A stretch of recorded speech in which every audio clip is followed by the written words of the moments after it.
کو جب چھپا کے شادی کر لیتے ہیں تھوڑے عرصے کے بعد یہ پتہ چلتا ہے کہ اس کے اندر یہ مسئلہ پہلے سے تھا، تو وہ ڈسٹربنس جو ہوتی ہے وہ پھر یہ کچھ والدین الزام لگاتے ہیں کہ ہماری آپ کے ساتھ بچے کی شادی، تو یہ بھی آپ کے پاس چونکہ اس طرح کا بہت، تو کیا ایسی بات بھی ہے جو سوال میں نے کی ہے؟ سر بہت سارے لوگ ایسے ہوتے ہیں نا، میں نام تو نہیں لے سکتا، اور ظاہر ہے پیشنٹ کی اپنی بھی ایک ان کی پرائیویسی ہوتی ہے. تو ایک خاتون میرے پاس آئی تو انہوں نے کہا جی میری بیٹی کا نا کچھ سائیکولوجیکل ایشوز ہیں. میں نے کہا کیا ایشوز ہیں؟ انہوں نے کہا جی بس وہ کچھ شک وک کرتی ہے اور وہ گھر سے کچھ کھانا نہیں کھاتی. میں نے کہا ٹھیک ہے. کہتی ہیں وہ اس کی شادی بھی نہیں ہوئی، 32 سال عمر ہو گئی ہے، تو اس کے لیے آپ کیا سجیسٹ کرتے ہیں؟ میں نے کہا چلیں، میں نے ان کو، چونکہ میڈیسن سے میرا تعلق نہیں ہے، میرا سائیکو تھراپی اور کاؤنسلنگ سے تعلق ہے، تو میں نے ان کو ریفر کر دیا ایک ڈاکٹر صاحب کے پاس جو سائیکیٹرسٹ ہیں، کنسلٹنٹ ہیں بڑے. ان سے واپس آئی تو انہوں نے کہا جی بیٹی اب بہتر ہو گئی میری ڈاکٹر صاحب، تو اب آپ کا کیا حکم ہے، میں اس کی شادی کر دوں؟ میں نے کہا جی بالکل کریں، بسم اللہ. تو میں نے پھر ان کو یہ کہا، میں نے کہا آپ نے جب شادی کرنی ہے بچی کی تو اس کے ان لاز کو بے شک آپ پورا نہ بتائیں، اس کو شیزوفرینیا ڈس آرڈر تھا، میں نے کہا پورا نہ بتائیں لیکن ان کو بتائیں کہ اس کے ساتھ سائیکولوجیکل ایشوز ہیں. تو انہوں نے میرے سے بات کی، میں نے کہا بیٹا آج کل تو صحیح بچیوں کی شادی نہیں ہو رہی، تو یہ تو بیچاری پھر نفسیاتی طور پر ڈیمیج ہے، اس کی شادی کیسے ہوگی؟ میں نے بس ان سے ایک سوال کیا، میں نے کہا سال بعد آپ کی بچی بگڑتی ہے، کیونکہ یہ جو بیماری ہے نا، سائیکولوجیکل ڈس آرڈر جتنے بھی ہیں یہ کرونک ہوتے ہیں. کرونک کو میں اس طرح تھوڑا سا ڈیفائن کر دوں، جس طرح بلڈ پریشر ہے، یہ شوگر ہے، اس کو آپ مینیج کر سکتے ہیں ود ہیلپ آف میڈیکیشنز. آپ اس کو کیور نہیں کر سکتے، جڑ سے ختم نہیں کر، جیسے کوئی انفیکشن ہوتا ہے آپ اس کو 5 دن اینٹی بایوٹکس دیتے ہیں، آپ کہتے ہیں جی ختم ہوگی بیماری. لیکن جو سائیکولوجیکل ڈس آرڈرز ہیں ان کو آپ جڑ سے ختم نہیں کر سکتے، یہ آپ کے ساتھ رہتے ہیں اور یہ وقتاً فوقتاً واپس آ سکتے ہیں. تو بہت سارے لوگ ہیں، عموماً بیچاری لڑکیاں آتی ہیں ہمارے پاس سائیکولوجیکل ایشوز، وہ آ کر کہتی ہیں جی کہ ہمارے تو جی یہ جو ہے ہسبینڈ، ہمیں تو پتہ نہیں تھا ان کے ساتھ یہ مسئلہ تھا. کسی بیچارے کا کوئی ڈرگ ایڈکٹ ہوتا ہے وہ، اچھا ہمارے معاشرے میں ایک اور بڑی بیماری ہے نا، کوئی نشہ کر رہا ہو وہ اس کو کہتے ہیں کہ جی یہ نشہ کرنے والا ہے، اس کی شادی کر دیں ٹھیک ہو جائے گا، جی اس کا نفسیاتی مسئلہ ہے، اس کی شادی کر دیں ٹھیک ہو جائے گا. وہ بھائی شادی ہے، کوئی ڈاکٹری تھوڑی ہے یا حکمت تھوڑی ہے کہ اس سے وہ ٹھیک ہو جائے گا. اس سے ڈاکٹر صاحب آپ کے پاس چونکہ بہت سارے پیشنٹ آپ نے بتایا تھا کچھ ٹائم کے لیے آتے ہیں، پھر ان کی ٹریٹمنٹ ہوتی ہے، تو ایک جو نفسیاتی جو ڈرگز کے اندر انوالو ہوتے ہیں لوگ، تو یہ کتنے، کیا ان کی امپرومنٹ بھی ہوتی ہے؟ پھر یہ اگر دوبارہ اسی ماحول میں چلے جائیں تو کیا یہ دوبارہ سے اس نشے کا شکار ہو جاتے ہیں؟ ان کی کیا صورتحال ہوتی ہے؟ سر میں بات دو ٹوک کروں گا آن ایئر. جو ڈرگز والے پیشنٹس ہیں یہ ایک ریلیپسنگ ڈیزیز ہے، یہ بار بار آتی ہے، مطلب لوگ ڈرگز کی طرف چلے جاتے ہیں. بدقسمتی سے پاکستان میں تو اتنا کام نہیں ہو رہا اس کے اوپر. اس کی پرسنٹیج میں آپ کو انٹرنیشنلی بتاتا ہوں، کوئی 97 پوائنٹ سم تھنگ ہے اگر میں غلط نہیں ہوں تو. آپ گوگل پہ جائیں، آج کل تو آپ کے ہاتھوں میں گوگل ہے، نیٹ ہے، اس پہ چلے جائیں، اس کی ریلیپسنگ ریشیو جو ہے وہ 97% ہے. پیشنٹ کو جب بھی آپ ڈرگس کے حوالے سے بات کروں گا، ڈرگس کے حوالے سے جو پیشنٹس ہوتے ہیں جب آپ ان کو ڈسچارج کرواتے ہیں تو ایک فالو پلان ان کو کوئی بھی سینٹر یا کوئی بھی ڈاکٹر، کوئی بھی ہاسپٹل اس کو ایک فالو پلان دیتا ہے. اس فالو پلان کو آپ فالو کریں. اگر آپ نے ریلیپس کے چانسز کو ریڈیوس کرنا ہے، آپ اس کو کریں، آگے لے کر چلیں بچے کو. جب ڈاکٹر بلائے آپ ان کے پاس لے کر جائیں، اس کو آپ یہ نہ سمجھیں. اکثر اوقات ہمارے معاشرے میں ہوتا ہے کہ ہم فیملی کاؤنسلنگ بھی کرتے ہیں، ہم فیملی کو بھی بتاتے ہیں کہ بھائی جب ہمارے پاس سے آپ کا مریض آپ کے پاس چلا جائے گا تو آپ نے اس کو کیسے لے کر جانا ہے.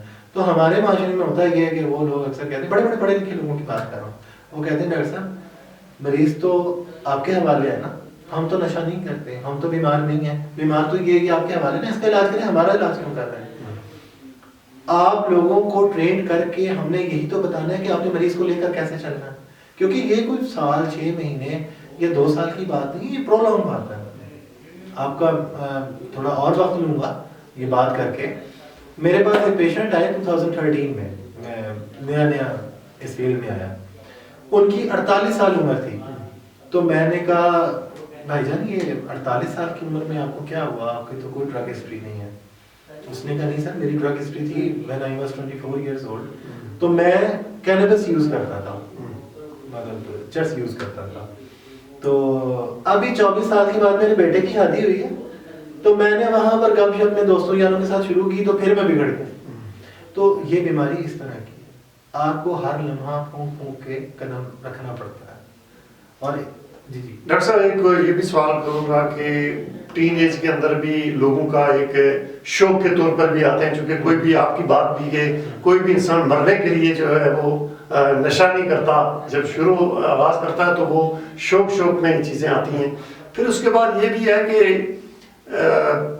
کوئی ایسی عمر کا یہ حصہ کہ جو لوگ کمپلیٹلی آپ نے دیکھا ہو کہ جنہوں نے اس چیز کو چھوڑا نشے کو اور وہ واقعی چھوڑ گئے، کوئی اس طرح کی باتیں بھی آپ کے پیشنٹ آتے ہیں یا کوئی ہسٹری ہے آپ کے پاس؟ دیکھیں بہت سارے پیشنٹس ایسے ہوتے ہیں جو چھوڑ بھی جاتے ہیں ان چیزوں کو، نشہ چھوڑ بھی جاتے ہیں. دوسرا جس طرح آپ نے کہا کہ پوچھا کہ بھی ایسے مطلب کوئی لوگ شوق سے مرنے کی طرف نہیں جاتے یا کوئی بھی نشے ہی کہلانے کے لیے نشہ نہیں کرتا، اس میں حقیقت بات ہے. اس کی مثال ایسے ہے کہ کوئی بھی بندہ جو ہے نا پہاڑی کی چوٹی پہ جاتا ہے اور وہ کہتا ہے میں سب سے اوپر والی چوٹی پہ جاؤں گا اور میں ساری جو نظارہ ہے نا میں لے لوں گا. اب اس چوٹی تک جانا اس کا ایک شوق تھا یا مزہ لینا تھا، اس نے وہاں سے اس کا ایکسیڈنٹلی پاؤں سلپ ہوا، پاؤں سلپ ہو کے جو اس کو چوٹیں لگیں اس میں اس کا کوئی قصور نہیں تھا. ٹھیک ہے، وہاں تک جانے میں اس کا قصور یہ تھا کہ اس میں تجسس تھا. یہی تجسس ہے جو ہم لوگوں کو ڈرگس کی طرف لے کر جاتا ہے. ڈاکٹر صاحب آخری سوال جو بہت آپ کے لیے میں ندیم صاحب اس کو تھوڑا سا کمپلیٹ کروں گا. ایڈکشنز یا نشہ جس کو آپ، یہ آتا ہی تب ہے جب آپ کے دماغ میں ہیبٹس کی کمی ہو. آپ ہیبٹس بنائیں، آپ واک کریں، آپ انٹرٹینمنٹ کے لیے کچھ بھی کریں، اپنے آپ دوستوں کے ساتھ ٹائم سپینڈ کریں، اچھے دوستوں کے ساتھ، آپ ماں باپ کے ساتھ ٹائم سپینڈ کریں، ہیبٹس کو ڈیولپ کریں. ہم چونکہ چاہتے ہیں ایسا رزلٹ چاہتے ہیں، مطلب اگر میں نے ویٹ لاس کرنا ہے نا تو میں ایک دن جم جاؤں گا اور میں لازمی ویٹ کی مشین پہ کھڑا ہوں گا یا چیک کروں کتنا میرا ویٹ لاس ہوا. تو فوری ریزلٹس کو ہم اس پر نہیں جانا چاہیے. ہمیں شارٹ کٹ کے چکر میں پڑنے نہیں چاہیے. اصل میں جو لوگ شارٹ کٹ کے چکر میں مزہ لینے کے ہوتے ہیں نا وہ لوگ ہی ڈرگس کی طرف زیادہ جاتے ہیں. تو شارٹ کٹ میں نہیں جانا چاہیے. بک ریڈنگ ہے، بہت ساری ہیبٹس ہیں، واک ہے، کچھ بھی آپ کر لیں. آپ بچوں کے ساتھ ٹائم اسپینڈ، ایون لوگ پیٹس رکھ لیتے ہیں. آپ کوئی نہ کوئی کام ایسا اپنی ہیبٹس کو ڈیولپ کریں تاکہ آپ کے دماغ میں ایڈکشنز کی جگہ ہی نہ ہو. اچھا ڈاکٹر صاحب یہ بھی پوچھوں گا کہ شادی کی بھی کوئی مخصوص عمر آتی ہے نفسیاتی طور پر، یہ بھی اگر ڈس آرڈر ہو جائے وقت پر نہ ہو تو اس کے بھی بہت سارے مسائل انسانی زندگی پہ اثرات پڑتے ہیں، یا یہ کوئی بھی ایسا بھی کوئی مسئلہ ہے؟ دیکھیے عموماً میں اور میرے دوست ہم بیٹھے ہوتے ہیں تو ہم بات کر رہے ہوتے ہیں. ہمارے ان معاشروں میں نا اصل میں جب تک لڑکا 1.5-2 لاکھ روپے مہینہ نہ کما رہا، میں مثال دے رہا ہوں آپ کو، جس سوسائٹی میں ہم 1.5-2 لاکھ روپے مہینے کا نہ کما رہا تو ہم کہتے ہیں تو شادی کے قابل ہی نہیں ہوا. اسی طرح لڑکیاں بیچاری کتنی آپ نے دیکھی ہوگی 35 سال 40 سال بچیوں کی عمریں ہو جاتی ہیں اور ان کی شادیاں نہیں ہوتی صرف اس وجہ سے کہ جہیز وہ اکٹھا کر رہی ہوتی ہیں. شادی کی عمر جو ہے، جو ہمارے نبی پاک صلی اللہ علیہ وسلم نے سنت کے طور پہ ہمیں بتایا کہ یہ شادی کی عمر ہے، ہمیں ان رولز کو فالو کرنا چاہیے. ہاں میں یہ نہیں کہوں گا کہ ابھی بچہ آپ کا بالکل کچھ نہیں کرتا، نکما نکھٹو ہے، آپ اس کی پکڑ کے شادی کر دیں اس سے. ایسا نہ کریں. تھوڑا بہت صبر شکر کر کے جینا سیکھیں. اور جو شادی کی عمر ہے 17 18 20 22 ان عمروں میں شادیاں کریں. ان میں آپ کو بہت ساری چیزوں سے چھٹکارا ملے گا. آپ کے سیکشول ایشوز ختم ہوں گے، آپ کے معاشرے میں جو مطلب بے داروی پھیل رہی ہے یہ ختم ہوگی. ایون نشہ کرنے سے پہلے بہت سارے لوگ اس طرف چلے جائیں گے، ان کے پر ذمہ داری ہوگی. تو اگر نشہ نہیں کر رہے اور اچھے طریقے سے زندگی جی رہے ہیں تو ان کی شادی ٹائم سے کریں. روحانیت کے اثاث سے جو نفسیات کے اوپر روحانیت کا اثر ہوتا ہے، جس طرح آپ نے پیچھے انٹرویو میں کہا کہ کچھ لوگ پیر فقیر کی طرف جاتے ہیں، بہت زیادہ نفسیاتی جو معاملات ہیں وہ روحانیت کے ان معاملات سے جوڑ دیے جاتے ہیں. تو اس میں روحانیت کا انسانی جو نفسیات کے ساتھ تعلق ہے وہ کیا ہے؟ سر انسانی نفسیات کے ساتھ روحانیت کا تعلق بڑا گہرا ہے، اس میں کوئی شک والی بات نہیں ہے. لیکن دیکھیں میرا اس وقت بھی کہنے کا مطلب یہ تھا کہ جب بیماری ہوتی ہے نا تو بیماری کا علاج ڈاکٹر کرتا ہے. ٹھیک ہے، اللہ تعالیٰ کے کلام میں، اللہ تعالیٰ کے قرآن میں بہت ہر چیز کا علاج موجود ہے، اس میں کوئی شک والی بات نہیں ہے. لیکن چونکہ جن پیروں فقیروں کے پاس وہ لوگ جاتے ہیں وہ آپ کو بہتر جانتے ہیں آپ ماشاءاللہ کہ کیسے پیر فقیر آ رہے ہیں ہمارے معاشرے میں آج کل.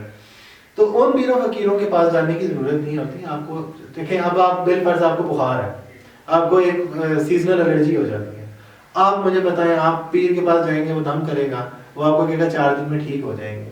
4 دن میں آپ نے ٹھیک ویسے ہی ہو جانا ہے کیونکہ الرجی نے ختم ہو جانا ہے. ابھی کرونا کی وبا آئی ہے, کرونا کی وبا میں پہلے آپ کو کہا جی 15 دن آپ کو گھر میں رہنا پڑے گا, پھر 10 دن رہنا پڑے گا, پھر 3 دن رہنا پڑے گا. یہ تو جو جو چیزیں بہتر ہوتی جاتی ہیں آپ کو واضح ہوتا ڈاکٹر صاحب آپ کے پاس پیشنٹ بہت آتے ہوں گے, تو آپ بھی ذہنوں کو چیک کرتے ہوئے کیا آپ نے بھی سوچا کہ ایکسٹرا بہت ساری چیزیں آپ کو ان سے ملتی ہوں گی کچھ لوگ, تو آپ کیا سمجھتے ہیں کہ آپ کی فیلنگز جو ہے نا وہ کہیں مینٹلٹی جو ہے نا کہیں جا کے آپ اپنے بارے میں بھی کچھ سوچتے ہیں کہ یہ یہاں پر کیا چیز آ رہی ہے؟ سر دو چیزیں ہوتی ہیں, ایک ہوتی ہے سمپتھی اور ایک ہوتی ہے امپتھی. ٹھیک ہے, سمپتھی ہم لوگ نہیں کر سکتے, کسی کے ساتھ ہمدردی ہم نہیں کر سکتے, ہمیں امپتھی کرنی ہوتی ہے. امپتھی کا مطلب یہ ہے کہ دوسرے کی جگہ اپنے آپ کو رکھ کے سوچنا ہوتا ہے. جو بھی مریض ہوتا ہے وہ جان بوجھ کر, میں آپ کو جو سائیکولوجیکل ڈس آرڈر ہے یا سائیکیٹرک پیشنٹس ہیں ان کے بارے میں بتا رہا ہوں, وہ جان بوجھ کر کبھی بھی مریض نہیں بنتا. ٹھیک ہے, ان کو وہ بیچارے پاورلیس ہوتے ہیں, ان کو آپ کی مدد کی ضرورت ہوتی ہے. تو ظاہر سی بات ہے بہت ساری فیملیز ہیں, بہت سارے لوگ آتے ہیں ہمارے پاس جو اپنی, ہم جب ہسٹری لیتے ہیں تو وہ پتہ نہیں کیا کیا کچھ, اور پیچھے تک آپ کہاں سے کہاں پہنچ جاتے ہیں اس ہسٹری میں. تو ہم لوگوں کو وہاں اپنے آپ کو رکھ کے سوچنا پڑتا ہے اور پھر ہمیں ان کا ٹریٹمنٹ کرنا پڑتا ہے, یہ کاؤنسلنگ یا سائیکو تھراپی یا ایڈمیشن کر کے جو میڈیسن ہمارے کنسلٹنٹ ریکمینڈ کرتے ہیں ان کے ساتھ چلنا پڑتا ہے. میں نے شروع میں انٹرویو کے آپ کو کہا کہ ہم ماہر نفسیات ہیں, ہمیں بھی کسی ماہر نفسیات کی ضرورت ہوتی ہے, ہمیں بھی کتارسس کی ضرورت ہوتی ہے تاکہ ہم کسی کے ساتھ جا کے کتارسس کر سکیں جو ہماری فیلنگز ہیں. کیونکہ ماہر نفسیات ہونے کے ساتھ ساتھ میں بچوں کا باپ بھی ہوں, کسی کا خاوند بھی ہوں, کسی کا بیٹا بھی ہوں, بھائی بھی ہوں.